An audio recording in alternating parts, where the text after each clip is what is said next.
Welcome to Rezang La education. मैं हूं अनूप और आज की क्लास में हम पढ़ने वाले हैं प्रिज्म के बारे में। तो प्रिज्म होता क्या है और उसके अंदर रिफ्रैक्शन थ्रू प्रिज्म, डिस्पर्सन, ये सब चीज़ें हम पढ़ेंगे इसमें। तो चलिए स्टार्ट करते हैं। सबसे पहले प्रिज्म का बेसिक मीनिंग क्या होता है। तो देखिए, इसके अंदर हम प्रिज्म को देखें अपने हाथ में होल्ड करके, तो ये अपने पास क्या है, एक ट्रांसपेरेंट मीडियम है जिसके हम बिल्कुल आर पार देख सकते हैं।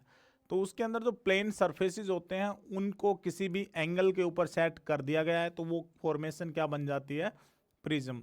तो हम इसकी डेफिनेशन सबसे पहले राइट कर सकते हैं, प्रिज्म का मीनिंग क्या होता है। तो देखिए, स्टार्ट करते हैं।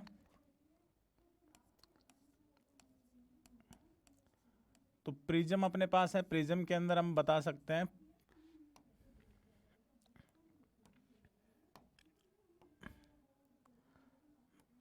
कि प्रिज्म क्या होता है भाई। तो मैं लिखूंगा यहाँ पे कि prism is a transparent medium.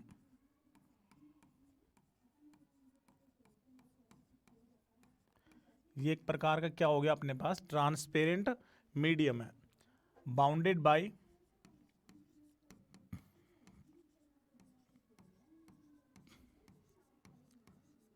जिसको कि बाउंड कर दिया गया by two plane refracting surfaces.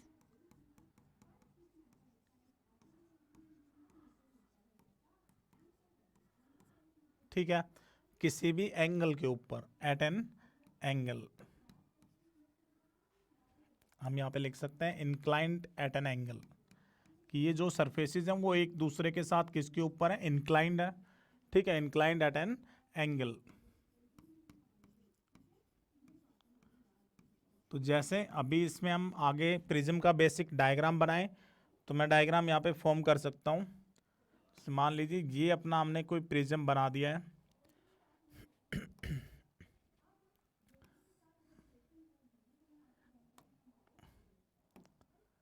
दूसरा, हम इसका बेस यदि और अच्छे से दिखाना चाहें तो वो भी दिखा सकते हैं हम। जैसे मान लीजिए अपने पास, यदि मैं इसकी आउटलाइन कंप्लीटली ड्रॉ करता हूं तो हम कर सकते हैं आउटलाइन भी ड्रॉ। जैसे इस प्रकार से हम इसको रख लेते हैं। तो बेसिकली बात की जाए तो अपने पास प्रिज्म के अंदर जो एंगल ऑफ प्रिज्म होता है, और ये हमने कुछ इस प्रकार की फॉर्मेशन यहाँ पे बना दी है। तो अब इसके अंदर हम देखें तो ये नीचे जो है इसका बेस हमें दिखाई दे रहा है। ठीक है, और ये इसके अंदर इसका एंगल ऑफ प्रिज्म कहलाएगा। यहाँ पर ये इसका एंगल ऑफ प्रिज्म अपना कहलाता है। तो ये नीचे अपने पास हो गया बेस, और ये इसके फेसेस हो गए हैं। सामने से हम देखें तो ट्रायंगुलर फेस है, और हम साइड से इस चीज़ को देखते हैं तो रेक्टेंगुलर अपने फेस हैं। ठीक है, तो इसमें हम लिख सकते हैं कि जनरली जो प्रिज्म्स अपने हम देखते हैं वो अपने क्या रहते हैं, इक्विलेटरल शेप्ड होते हैं। तो इसीलिए एंगल ऑफ प्रिज्म जो है वो 60 डिग्री अपने को मिलेगा। ठीक है, तो इसमें हम बता सकते हैं कि प्रिज्म के पास क्या होंगे, तो that is prism have two triangular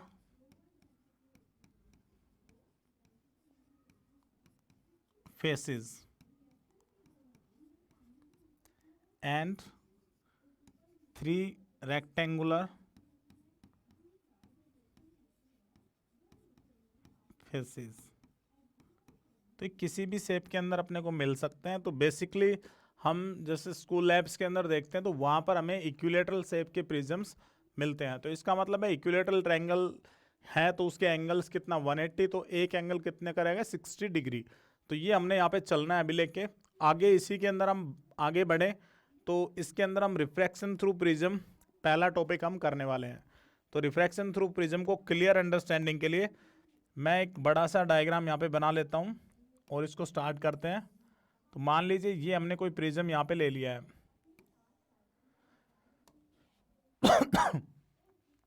अपने पास हो गया, that is refraction through prism.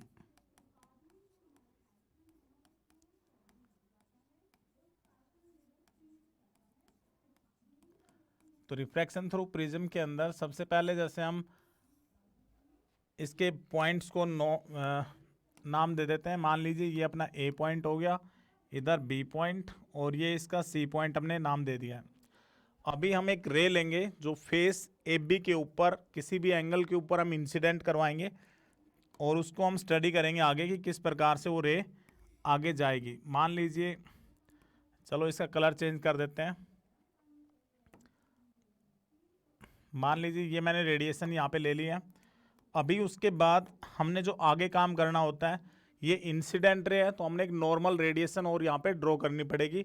तो मैंने नॉर्मल रे ड्रॉ करने के लिए यहाँ पर ये सरफेस के नॉर्मल एज इट इज़ इस लाइन को मैं आगे तक बढ़ा देता हूँ। तो ये मैंने कोई नॉर्मल यहाँ पे ड्रॉ कर दिया है। अब नेक्स्ट जो अपने पास जो रे होगी अपनी, वो आगे चलेगी क्योंकि रेयर मीडियम से डेंसर में जा रही है। तो रूल अपना क्या बोलता है कि वो बैंड होगी भाई कहाँ पर, टुवर्ड्स द नॉर्मल। तो इसका मीनिंग ये अपने पास कुछ इस तरीके से बैंड हो गई है रेडिएशन, और बैंड होगी तो रेडिएशन आगे जाके वापस से इंसिडेंट हो रही है दूसरे फेस के ऊपर। और फेस कौन सा है अब, AC, क्योंकि फिर वो सीधी लाइन में जाएगी मीडियम के इनसाइड, क्योंकि लाइन लाइट की प्रॉपर्टी होती है। अभी हम नेक्स्ट अपना काम कर रहे हैं यहाँ पे आगे कि अब वो फेस AC से जब बाहर निकलेगी तो उसका पाथ किस प्रकार से रहेगा। तो हमने पढ़ा होता है कि डेंसर से यदि वो रेयर मीडियम में जाएगी तो अवे फ्रॉम नॉर्मल। तो अवे फ्रॉम नॉर्मल, तो मैं इस चीज़ को रिप्रेजेंट कर देता हूँ। मैंने ये यहाँ पे रिप्रेजेंट कर दिया इस चीज़ को। तो ये कोई रेडिएशन होगी अपने पास, इसके पॉइंट्स को भी नाम दे देते हैं। मान लीजिए ये रे इस प्रकार से जा रही है अपने पास और सेम यहाँ पे निकल गई है। तो ये अपना एंगल ऑफ इंसिडेंस I कहलाएगा। ये पहला रिफ्रैक्शन एंगल R1, सिमिलरली ये रिफ्रैक्शन एंगल R2, और ये अपना एमर्जेंस एंगल E। अब इस लाइन का जो ओरिजिनल पाथ है, क्योंकि इस रे को हम एमर्जेंट रे यहाँ पे बोल देते हैं, ये जो रे हो गई अपने पास यहाँ पे, वो क्या कहलाएगी, दैट इज एमर्जेंट रे। और ये अपनी इंसिडेंट रे थी।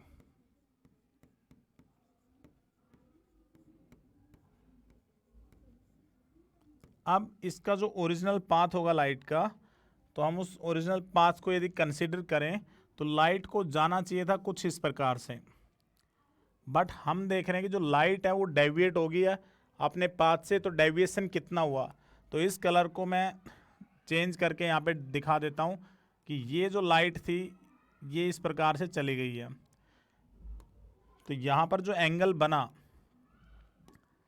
ये जो एंगल यहाँ पे बना है, इसी एंगल को हम डेल्टा एंगल, कहने का मतलब डेल्टा, या फिर हम इसको बोल देते हैं डेविएशन एंगल। ठीक है, एंगल ऑफ डेविएशन ये अपना बनेगा। ये अपना एंगल ऑफ प्रिज्म है A। तो ये इसका ओरिजिनल पाथ था ऊपर जो यहाँ पे मैंने दिखाया है इधर, इसको हम बोलेंगे ओरिजिनल पाथ। और नीचे हमने देखा ये इसका एमर्जेंट रे बोल दो या उसका रिफ्रैक्टेड पाथ। तो लाइट जो है इस प्रकार से इंसिडेंट होते हुए डाउनवर्ड डायरेक्शन के अंदर चली जाती है, क्योंकि मीडियम है। मीडियम क्या, अपना जो रिफ्रैक्टिव इंडेक्स होता है हाई होता है। तो यदि रिफ्रैक्टिव इंडेक्स है तो बेंडिंग ऑफ लाइट करता है। तो सेम चीज़ यहाँ पे होती है। अब इसके अंदर जो, क्योंकि 10th क्लास के अंदर अपने से रिजल्ट्स इसके पूछे नहीं जाते जो अपने डेरिवेशन पार्ट के अंदर, तो हम उस चीज़ को कवर भी नहीं कर रहे हैं। हम इसके अंदर डायरेक्ट जो फॉर्मूला बेस्ड क्वेश्चन आपके पास मिलेगा तो उसी रेस्पेक्ट में हम एक फॉर्मूला यहाँ पे लिखेंगे, तो वो आपने ध्यान रखना है। तो सबसे पहले यहाँ पे देख लीजिए कि भाई जो angle of prism A plus deviation angle is always equal to I plus E, जो incidence angle plus emergence angle. तो ये इक्वेशन यदि आप अच्छे से ध्यान रखते हो तो इनके अंदर से जो भी डेटा अपने पास है वो हम निकाल सकते हैं। तो यहाँ पे ध्यान देंगे कि जैसे A जो होता है वो अपना एंगल ऑफ प्रिज्म है, ठीक है, क्योंकि यदि इक्विलेटरल बेस प्रिज्म है तो वो 60 डिग्री रहेगा। नहीं तो इसके अलावा क्वेश्चन के अंदर जो भी बताया जाता है 45 डिग्री बेस है या जितना है वो आपने फिर लेके चलना होता है। उसके बाद अपने पास डेल्टा जो होता है इसको हम डेविएशन एंगल का नाम देते हैं। तो यहाँ पे हम लिख सकते हैं कि इतने एंगल से वो जो लाइट थी वो डेविएट हो गई है, अपने रास्ते से भटक गई है, इसीलिए हम इसको क्या नाम देते हैं, डेविएशन एंगल। आई जो अपना सेम हम पढ़ते ही आ रहे हैं आई के बारे में, तो ये अपना एंगल ऑफ इंसिडेंस कहलाता है।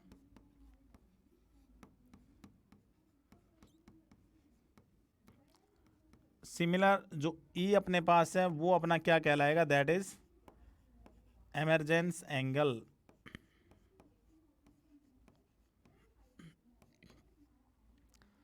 ये ई जो होगा अपना क्या कहलाएगा, एमरजेंस एंगल।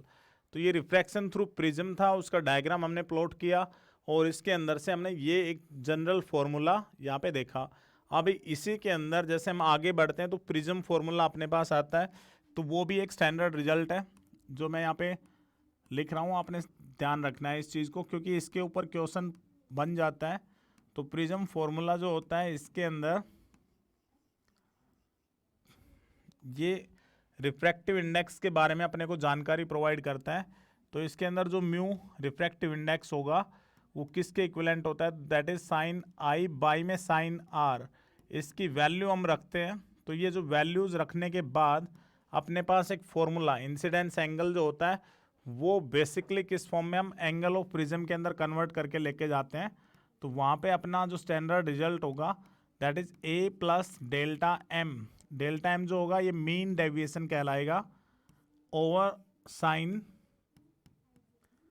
आर की जो वैल्यू होती है मिनिमम जब रिफ्रैक्शन होगा तो उस टाइम पे ए बाई टू। तो हम यहाँ पे लिख सकते हैं इसमें कि जो प्रिज्म फॉर्मूला हमने पढ़ना है यहाँ पर उसके अंदर म्यू की वैल्यू कितनी ली जाएगी, that is sine A plus delta M by two over sine A by two. तो अब ये अपना स्टैंडर्ड रिजल्ट है जो प्रिज्म फॉर्मूला कहलाता है। तो इसमें आपने ध्यान रखना है जैसे ए की वैल्यू है वो 60 डिग्री है, डेल्टा अपने को जो भी 30 डिग्री 45 डिग्री, तो दोनों का सम करके 2 से हमने डिवाइड करना है। सिमिलर वे में एंगल ए यहाँ पे 60 डिग्री है तो 60/2 रखेंगे तो 30 डिग्री अपने पास वैल्यू आती है। तो इस प्रकार से जो भी इनका डेटा बनेगा साइन आई और साइन आर का उसको डिवाइड करेंगे तो हम refractive index of the material की वैल्यू फाइंड कर सकते हैं।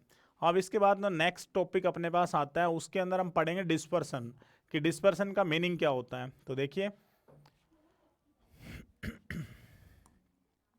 जैसे हम यहाँ पे पढ़ने वाले हैं डिस्पर्सन। तो डिस्पर्सन का मतलब होता है कि जब भी कोई वाइट लाइट प्रिज्म के ऊपर आके गिरती है तो वो स्पेक्ट्रम के अंदर बढ़ जाती है, ठीक है। जो कॉन्स्टेंट कलर्स हैं वो उस वाइट लाइट के अंदर से सेपरेट हो जाते हैं जब प्रिज्म के ऊपर उस लाइट को हम डालेंगे। उसी फिनोमेना को हम क्या बोलते हैं, डिस्पर्सन। तो बेसिकली हम राइट कर सकते हैं डिस्पर्सन के बारे में कि डिस्पर्सन क्या होता है, फिनोमेना है। हम लिख सकते हैं ये एक प्रकार का क्या है, phenomena of splitting up of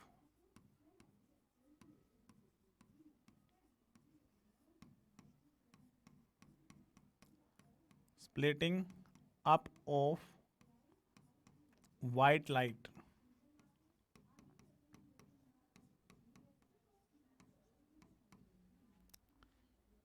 into constituent colors।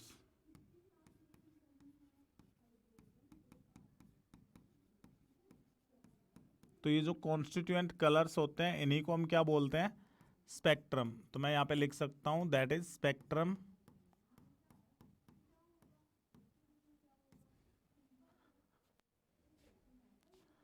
When incident on prism. तो ये लाइट किसके ऊपर गिरनी चाहिए,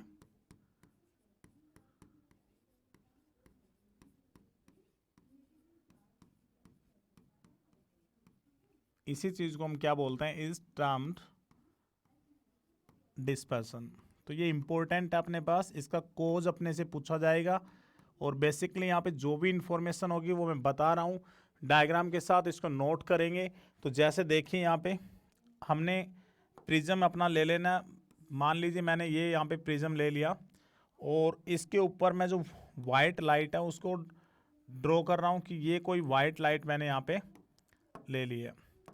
अब ये जो वाइट लाइट है हम देखेंगे कि ये डिफरेंट डिफरेंट कलर्स के अंदर बट जाती है। जैसे जो स्पेक्ट्रम होता है तो उसके अंदर सातों रंग अपने आएंगे, विबग्योर पैटर्न हम बोलते हैं, violet, indigo, blue, green, yellow, orange और रेड, ठीक है। तो इसमें जो वायलेट कलर होता है वो बॉटम के ऊपर आएगा अपना। तो जैसे हमने पीछे भी डायग्राम में देखा था कि मान लीजिए ये अपने पास कलर्स अपने अपीयर होने लग गए हैं इस प्रकार से, लाइट।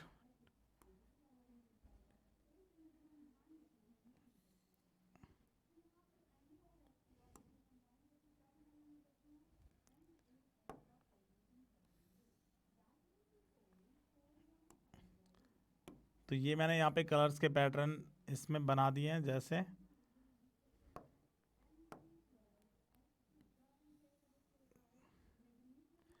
और यदि इसका हम ओरिजिनल पाथ लाइट का इस पे शो करें तो ओरिजिनल पाथ जो था लाइट का वो इस प्रकार से लाइट चली जाती। बट अभी ये अपने रास्ते से डेविएट हो गई है। तो डेविएट हो गई थी तो यहाँ पर हम स्पेक्ट्रम जो बना अपना, ये अपने जो अलग अलग रंग मिल गए अपने को, ये स्पेक्ट्रम हो गया अपना। तो जो स्पेक्ट्रम हमने देखा ये अपना विबग्योर पैटर्न कहलाता है, ठीक है। स्पेक्ट्रम के अंदर हम यहाँ पे लिख सकते हैं कि जो पैटर्न आएगा वो कौन सा बन गया, दैट इज विबग्योर पैटर्न।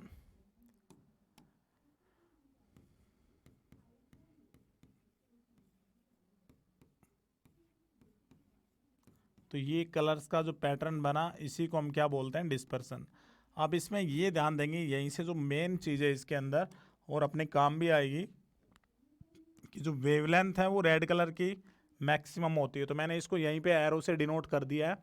इसका मतलब वेवलेंथ इंक्रीजेस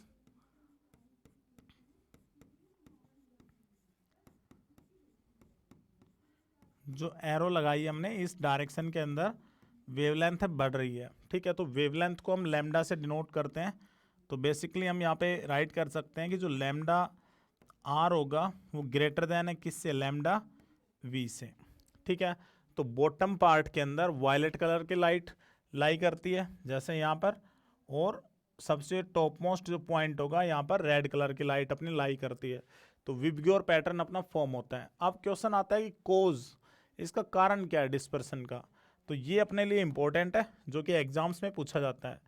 तो हम यहाँ पे लिख सकते हैं इसमें कि जो कोज ऑफ डिस्पर्सन है, तो मैं इसको थोड़ा छोटा कर देता हूँ यहाँ पर।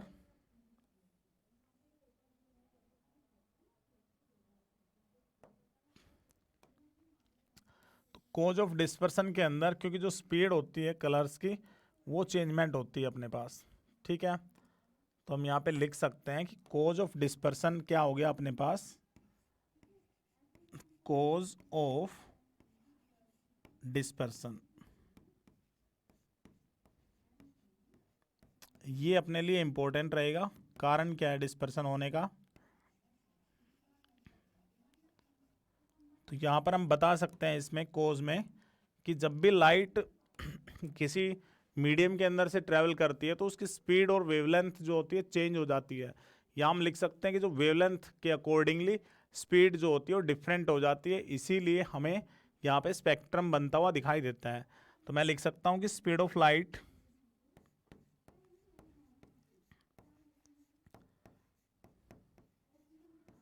Changes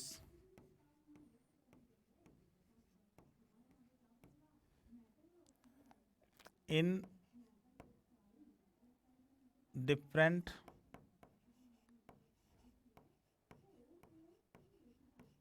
medium।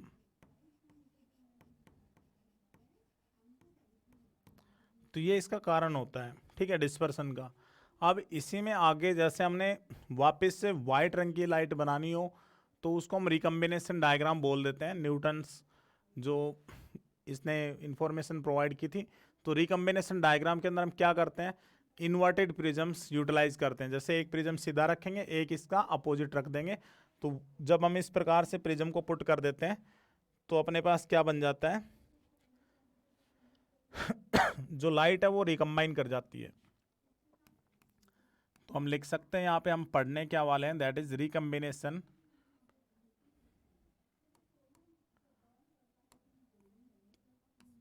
Recombination diagram.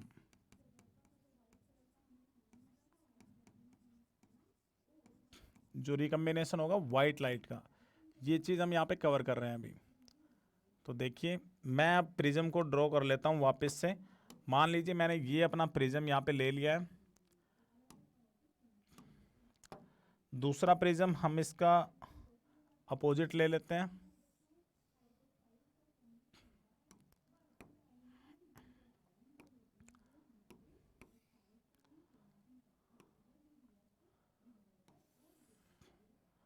तो ये हमने दो प्रिज्म्स ले लिए हैं और दोनों को इस प्रकार से रख दिया है।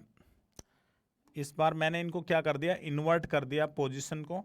तो जैसे मान लीजिए मैं इसको ए पॉइंट नाम देता हूँ, बी सी, यहाँ से मैं इसको लिख लेता हूँ ए डैश, बी डैश और सी डैश।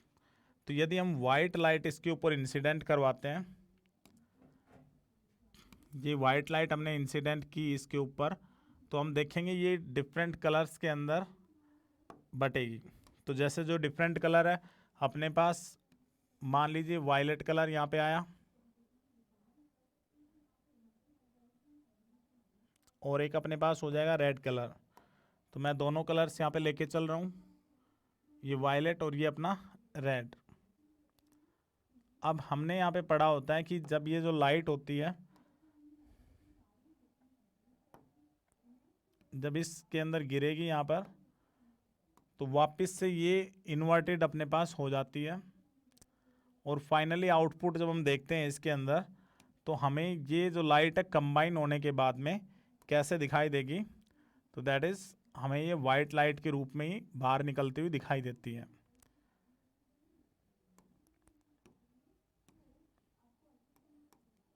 तो ये अपना रिकम्बिनेशन डायग्राम कहलाता है। तो बेसिकली हमने यहाँ पे देखा कि ये वायलेट था, ये अपने पास रेड है और ये अपनी वाइट लाइट थी।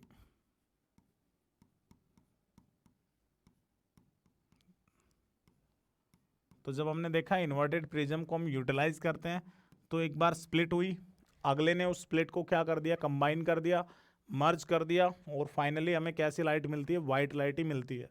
तो ये कब मिली हमें, जब हम इन्वर्टेड प्रिज्म को यूटिलाइज करते हैं तब हमें मिलेगी।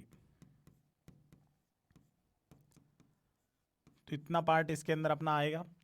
अभी नेक्स्ट इसके बाद हम देखते हैं आगे, जो रिकम्बिनेशन डायग्राम के बाद अपने पास नेक्स्ट आएगा कि स्कैटरिंग क्या होती है, जिसको हम टिंडल इफेक्ट के नाम से भी जानते हैं। तो स्कैटरिंग का मतलब होता है कि जैसे जो लाइट है किसी भी ऑब्जेक्ट के ऊपर जब गिरती है तो एब्जॉर्ब करेगा और उसको अपने री एमिट करने का काम वो करता है। तो री एमिट करेगा हर डायरेक्शन के अंदर। तो इस प्रकार से लाइट का जो फैलना होता है उसी को हम क्या बोलते हैं, स्कैटरिंग ऑफ लाइट। तो बेसिकली यहाँ पे हम बता सकते हैं आगे कि स्कैटरिंग का मीनिंग क्या होता है।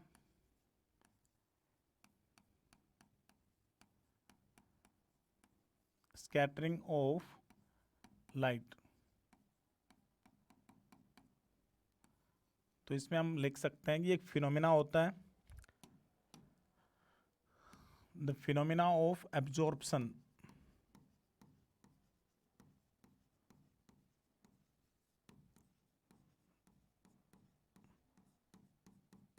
phenomena of absorption of light and re-radiating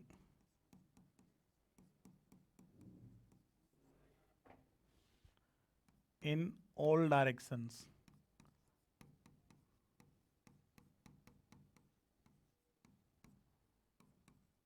is called scattering.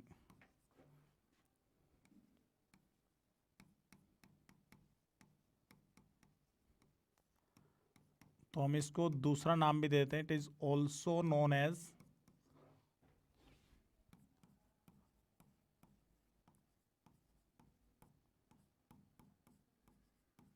Tyndall effect.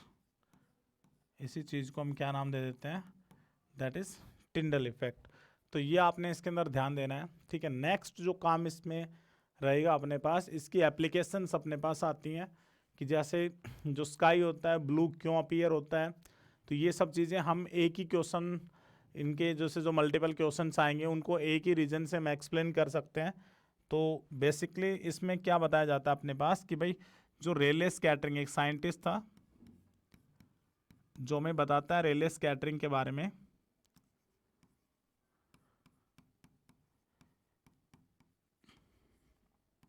कि अकॉर्डिंग टू रेले स्कैटरिंग, तो उन्होंने क्या बताया कि स्कैटरिंग जो होगी वो इन्वर्सली प्रोपोर्शनल होगी,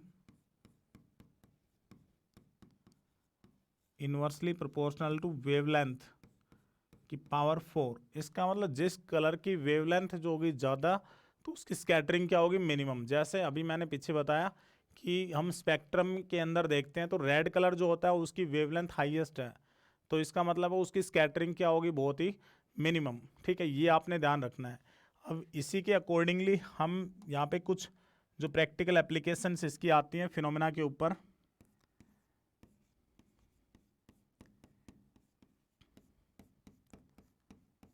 तो उन प्रैक्टिकल एप्लीकेशंस के अंदर जैसे सबसे फर्स्ट जब अपना आएगा कि भाई डेंजर सिग्नल जो होते हैं वो रेड कलर के क्यों होते हैं, तो फर्स्ट आता है अपने पास कि डेंजर सिग्नल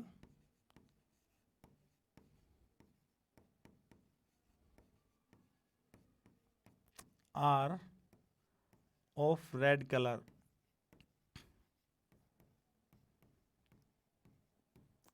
तो इसमें भी सेम यही चीज़ इन्वॉल्व होती है कि रेड कलर जो होता है उसकी वेवलेंथ हाईएस्ट है, इसका मतलब उसकी स्कैटरिंग का मतलब बिखरेगा, तो वो कम बिखरता है रंग, इसीलिए हमें दूर से क्लियर दिखाई देता है। तो आपने इसको इसीलिए ऐसे लिखना है कि scattering as we know scattering is given by inversely 1/λ/4, hence red colour have highest wavelength, that is wavelength high होगी तो इसकी स्कैटरिंग क्या होगी, minimum, hence it will not spread. Red colour हमें सेम एज इट इज जैसा है वैसा का वैसा दिखाई देता है, इसीलिए हम जो डेंजर सिग्नल्स हैं वो हमने फिक्स कर दिए हैं कि वो हम किससे दिखाएंगे, रेड कलर से दिखाएंगे। तो इसके बाद जो नेक्स्ट एग्जांपल आता है अपने पास, उसके अंदर अपने पास पूछा जाता है कि sky is of blue colour. तो इसमें भी हम आंसर देंगे कि ब्लू कलर का क्यों होता है, तो इसका रीज़न सेम है, क्योंकि यदि हम देखें वायलेट, इंडिगो, ब्लू, इनकी जो वेवलेंथ होती है वो मिनिमम है, तो इनकी स्कैटरिंग क्या होगी, सबसे ज़्यादा। ठीक है, तो यदि हम ध्यान दें तो रेड कलर जो होता है बाउंड हो जाता है एक जगह पर, जैसा हम सनराइज सनसेट के टाइम पे देखते हैं, उसका अपोजिट काम यहाँ पे होता है कि जो वायलेट, इंडिगो, इनकी स्प्रेडिंग ज़्यादा होती है, but our eyes are sensitive to blue light, इसीलिए हमें जो स्काई होता है इनकी मर्जिंग के कारण कैसा दिखाई देता है, ब्लू कलर का। ठीक है, उसके बाद जो नेक्स्ट इसमें हम थर्ड देखें कि क्लाउड्स जो होते हैं वो अपने क्या रहेंगे, clouds are of white colour. तो इसमें हम ध्यान दें इसके ऊपर, तो क्लाउड्स वाइट कलर होने का मतलब यही है क्योंकि हमारे एटमॉस्फेयर के पार्ट हैं और एटमॉस्फेयर के अंदर जो वाटर पार्टिकल्स हैं वो सस्पेंडेड है, तो जब उनके ऊपर से लाइट की स्कैटरिंग होती है तो सारे जो कलर्स होते हैं सेम अमाउंट से स्प्रेड होते हैं, तो उनकी मर्जिंग होने के बाद हमें जो क्लाउड्स हैं वो कैसे दिखाई देते हैं, वाइट कलर के दिखाई देते हैं। तो इसका रीज़न ये मैंने बताया। अब उसके बाद हम देखते हैं कि सनराइज और सनसेट के टाइम पे जो सन होता है वो कैसा अपीयर होता है, रेड। ठीक है, तो ये रेड अपीयर होता है क्योंकि ब्लू जो कलर होता है वो स्कैटर अवे हो जाता है, सारा का सारा ब्लू स्कैटर अवे। तो यदि वाइट लाइट में हम ब्लू कलर को निकाल दें तो जो लाइट बचेगी वो सिर्फ रेड कलर की बचती है। ठीक है, मतलब मोस्टली वो रेड कलर बचता है, इसीलिए हमें रेड अपीयरेंस वहाँ पे आती है। तो इसमें भी हम लिख सकते हैं नेक्स्ट पॉइंट पर कि सन अपीयर्स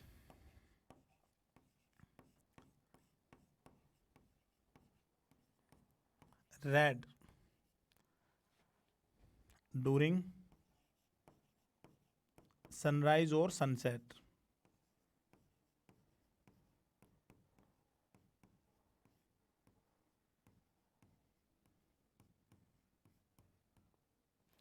तो ये अपने पास जो प्रैक्टिकल एप्लीकेशंस थी इसकी मैंने बताई आपको, इनके क्वेश्चंस अपने इंपॉर्टेंट होते हैं जो बोर्ड एग्जाम्स के अंदर बराबर इनके आते रहते हैं, तो इनको आपने अच्छे से इस चीज़ को रिवाइज करना है। तो आज की क्लास में हमने प्रिज्म के बारे में पढ़ा, प्रिज्म की जो बेसिक इन्फॉर्मेशन थी वापस से एक बार समराइज करते हैं कि प्रिज्म में होता क्या है अपने पास। तो हमने देखा यहाँ पे 3 तो रेक्टेंगुलर अपने पास फेस होंगे और 2 अपने ट्रायंगुलर फेसेस होंगे। ठीक है, इक्विलेटरल बेस अपने प्रिज्म्स मिलते हैं, तो angle of prism as it is सभी का 60 डिग्री। यदि गिवन दे रखा है तो फिर आपने उस चीज़ को लेके चलना है। नेक्स्ट हमने यहाँ पे देखा सेकंड स्लाइड में, ये जो डायग्राम है मोस्ट इम्पोर्टेंट है, ये आपने एज इट इज़ बनाना पड़ेगा। तो इसमें ये सारा डेटा आप इसमें बता सकते हो। यदि आप ऐसे लिखोगे फुल मार्क्स अपने अवार्ड हो जाएंगे। तो यहाँ पर प्रिज्म के लिए एक एंगल में एक फॉर्मूला हमने देखा कि एंगल ऑफ प्रिज्म प्लस जो डेविएशन एंगल है is always equal to incidence angle plus emergence angle. तो ये फॉर्मूला आपने ध्यान रखना है। ए की वैल्यू फिक्स होती है 60 डिग्री, यदि क्वेश्चन में दे रखी है तो फिर वो लेके चलेंगे। और इन तीन जो टोटल 4 चीज़ें हैं, 3 आपको गिवन मिलेंगी, 4th आपको आइडेंटिफाई करनी होती है। तो बेसिक फार्मूला को आप रिवाइज करोगे, यहाँ से हम बना सकते हैं। नेक्स्ट अपना प्रिज्म फार्मूला है, तो ये आपने नोट करना है। और इसके अंदर हम रिफ्रैक्टिव इंडेक्स की वैल्यू निकाल सकते हैं। तो 10th लेवल के अंदर क्वेश्चन यदि आएगा तो सिंपल इस फॉर्मूला बेस्ड ही अपना क्वेश्चन आना होता है, जो इजी क्वेश्चन मिलेगा अपने को। जैसे 60 प्लस मान लो यहाँ पे कुछ भी एंगल 30 होता है, तो 60 + 30 करके हम 90/2 45 डिग्री, और ऐसे हम बना सकते हैं इनकी वैल्यूज़ को। तो ये आपने ध्यान रखना है। अब उसके बाद हमने डिस्पर्सन देखा। तो डिस्पर्सन का मतलब क्या होता है अपने पास कि वाइट लाइट का स्प्लिट हो जाना, 7 रंगों में बट जाना, स्पेक्ट्रम बनना, वही क्या कहलाता है डिस्पर्सन। क्यों होता है? तो स्पीड अपनी चेंज हो जाती है ऑन चेंजिंग द मीडियम। ठीक है, या हम कह सकते हैं डिफरेंट वेवलेंथ के लिए जो स्पीड मीडियम के अंदर डिफरेंट होती है, इसीलिए अपना डिस्पर्सन होता है। तो इसमें डायग्राम मैंने बनाया यहाँ पर। नेक्स्ट अपना रिकम्बिनेशन डायग्राम था वाइट लाइट। तो इसमें इन्वर्टेड प्रिज्म का हम यूटिलाइज करते हैं और उसके थ्रू हम ऐसा बना पाते हैं। ठीक है, तो ये इंपॉर्टेंट डायग्राम आपका रहेगा। उसके बाद स्कैटरिंग का मतलब क्या होता है और स्कैटरिंग की कुछ एप्लीकेशंस मैंने यहाँ पे बताई। तो इसमें आप अच्छे से इन चीज़ों को पढ़िए। ये आज की क्लास में इतना ही। उसके बाद जो रिमेनिंग पोर्शन इसमें बचता है, ह्यूमन आई, उसकी वर्किंग, उसके अंदर जो डिफेक्ट्स ऑफ विजन और एटमॉस्फेरिक रिफ्रैक्शन, वो हम नेक्स्ट क्लास के अंदर कवर करेंगे। तो चलिए आज की क्लास में इतना ही। बने रहिए लगातार हमारे चैनल के ऊपर।